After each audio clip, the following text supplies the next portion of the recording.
सर्वांना स्नेहपूर्वक नमस्कार। मी सौ अनुराधा बुस्कट तुम्हा सर्वांचे सावित्री न्यूज इंडिया चॅनलमध्ये हार्दिक स्वागत करते। महात्मा ज्योतिबा फुले यांच्या 200व्या जयंतीनिमित्त आपण सावित्रीबाई फुले यांच्या काव्य फुले काव्यसंग्रहातील काही कविता बघत आहोत।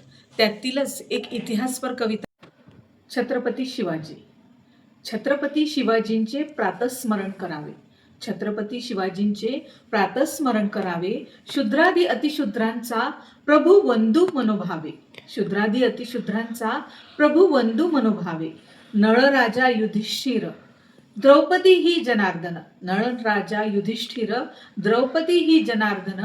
पुण्यश्लोक पुराणात इतिहासी शिवानन, पुण्यश्लोक पुराणात इतिहासी शिवानन। सावित्रीबाई फुले या ओळीतून छत्रपती शिवाजी महाराजांचे महात्म्य आणि त्यांचे सामाजिक महत्त्व अधोरेखित करतात। त्या म्हणतात की छत्रपती शिवाजी महाराजांचे नाव अत्यंत आदराने आणि श्रद्धेने प्रातस्मरण म्हणजे सकाळीच घ्यायला पाहिजे। ते केवळ एक राजा नव्हते, स्वराज्याची स्थापना केली, त्यामुळे ते खऱ्या अर्थाने या सामान्य जनतेचे प्रभू किंवा रक्षक आहेत। अशा लोकराजाला मनापासून वंदन करावे। पुराणांमध्ये ज्याप्रमाणे नलराजा, युधिष्ठिर आणि द्रौपदी यासारख्या पुण्यवान व्यक्तींचा उल्लेख पुण्यश्लोक म्हणून केला जातो, त्याचप्रमाणे शिवाजी महाराज हे सर्वात तेजस्वी आणि वंदनीय नाव आहे।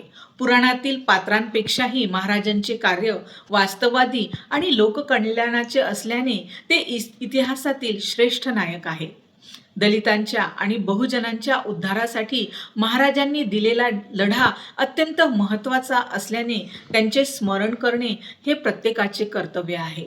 सावित्रीबाई यांच्या या कवितेमध्ये महात्मा ज्योतिबा फुले यांनी जो छत्रपती शिवाजी महाराजांवर पोवाडा लिहिलेला आहे त्याचा प्रभाव आपल्याला या कवितेमध्ये असलेला दिसतो।